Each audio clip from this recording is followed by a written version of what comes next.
So as I was saying on a previous take, I've been watching this thing called Blackballed on Roku, and it's about Donald Sterling.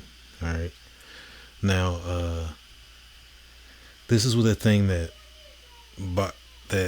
not bothered me, but this thing that I'm seeing. All right. So everybody was like, uh, he said XYZ. All right. But this guy already was on record for doing some shady business. All right. He had property. All right. He had property that he didn't want to rent to brown or black people. Their words, not mine. All right. I would have said minorities, urban culture. I would have said anything other than dividing people into color schemes. All right. I don't divide people into color schemes. I divide people into actions. Like, that's how I divide people and deal with people, by actions. Why? Because actions speak louder than words, and you can never judge a book by its cover. All right. Not to mention, you know, I would have signed on if I was in a room for voting to say, all right, I want to be classified as XYZ, then I would have signed on for being brown. All right. And why? Why would I sign on for being brown? Because that's the one that's close, since they, want to try to label people as color. That's the closest color to my pigment. All right.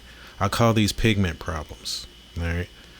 Now, with that being said, that would never fly. And the reason why that would never fly is because people that are their pigment is brown would then be the majority. Think about it. And you got to have a majority, a minority, and so forth. All right. Why? Because there's strength in numbers. All right. Let's not be stupid about it. All right. There's strength in numbers. There's reasons for everything, and one reason for everything is keeping the power of the people unbalanced. So anyway, with that being said, so he was already on record, all right, for not wanting to rent to people who he deemed unfit to live on his premises. All right. So he was already on record about this stuff, but yet and still, he still had an NBA team. He still was conducting his business the way he wanted to, and his ethnic players were more than happy to play for him at one point in time. Why? Because it was a different point in time. All right.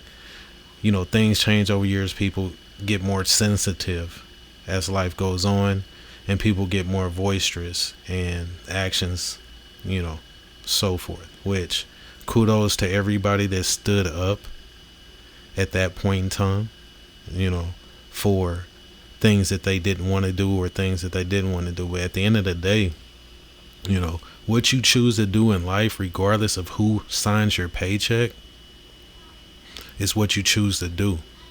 Never do what you choose to do for the person who signs your paycheck, unless that person that signs your paycheck is you. All right.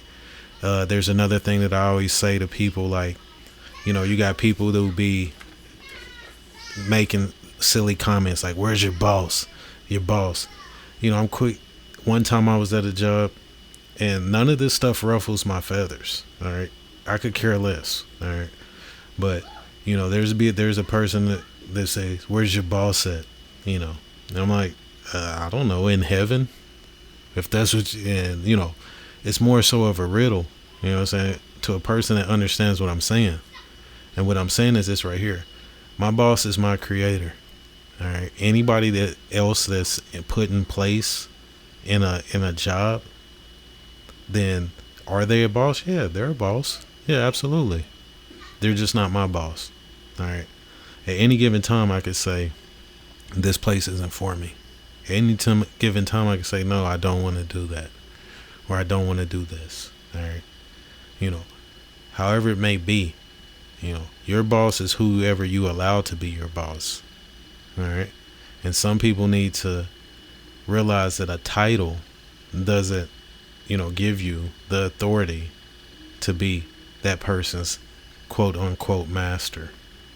All right. You have to take your personal feelings out of business. The reason why you have to take your personal feelings out of business is because business is just business. It has no feelings. It's a business. It's about making money. Which brings me to another thing. One thing that I didn't know that I learned the other day by watching a documentary with Bad Boy. It's like Anniversary or whatever. It was pretty good. I enjoyed it because I grew up in the 90s. A lot of that music, Bad Boy was like all over the place during the 90s, which was, other record labels and other artists and stuff like that. But Notorious B.I.G., I never knew that B.I.G. stood for business instead of game. Never knew this. It's funny how many, many years have passed and you can still learn something new. Your mind always has to be open to learning something new. All right. Everybody don't know everything. And it's funny because his name was always B.I.G. But I never knew. It was never broadcasted in my region or in my world that it meant for business instead of games. Now, with that being said, all right, business is business. Reality is reality. Sometimes a lot of times business is just entertainment. All right. And entertainment is not reality.